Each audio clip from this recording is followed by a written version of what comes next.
guys, magluluto tayo ng load beef bacon cheddar roset potato. Ayan siya guys. Ito guys ay bacon. Gawin ko siyang crispy.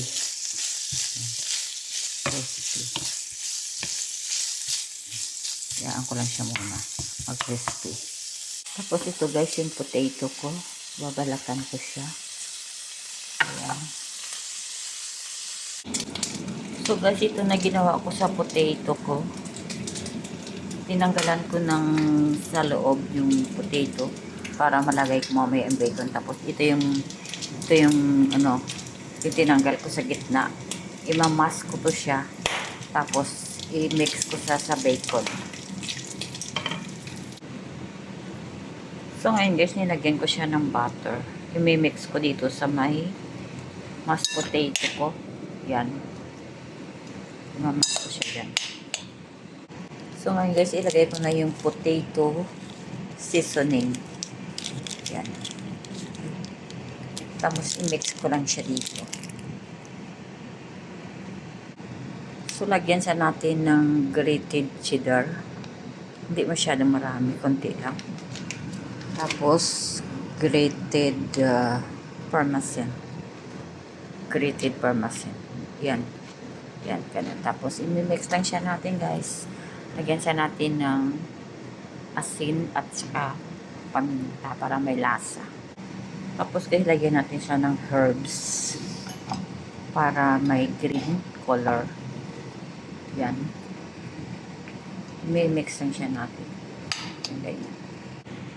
So guys, ayan.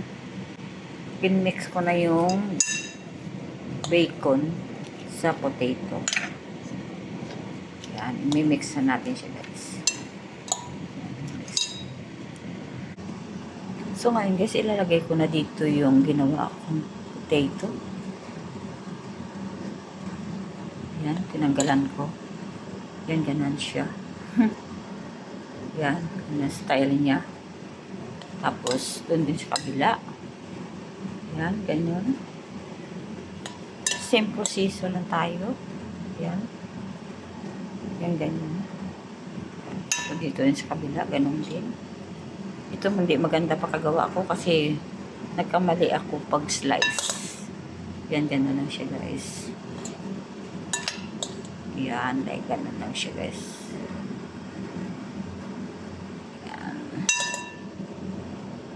Maganda ang labasan. Ay, so yan na guys, no?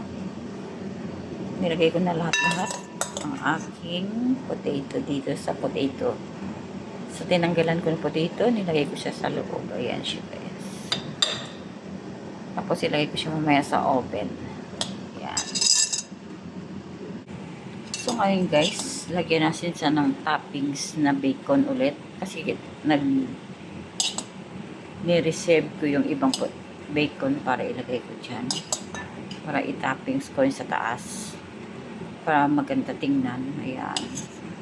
Lahat yun guys. Ayan. Lagyan ko lahat. Isa pa. Yes. Ayan. Gano'n. Ayan natin. Ubusin ko na lang yan lahat. Ayan. Para maganda. Kamayin ko na lang. Ay, sanayin ka. Oh my God. Different style. Yan. Tapos, guys, lagyan natin siya ng cheese. Cheese, ganun, no? Cheese sa taas. Same procedure lang tayo. Yan. Yan. Ay, sorry. Ang hirap kasi wala tayong stand sa ating camera. Kaya kung minsan natamad ako mag-vlog kasi nahirapan ako. Nahirapan ako Yan, ganyan lang siya guys. So, next natin yung ano pangalan to? Cheddar cheese. Ayan, cheese cheddar. Yan, lagay natin dyan. Cheese cheddar. Yan. Para masarap siya. Yan. Yan. Yan. Yes. So, yan. Tingnan nyo guys. Ang ganda tingnan, no? Ang sarap. Yan siya. Tapos mamaya ilagay ko na siya sa oven. Para ma-melted yung aking cheese at saka yung sa loob dyan. Yan. Gano'n na siya guys. Okay, ganda.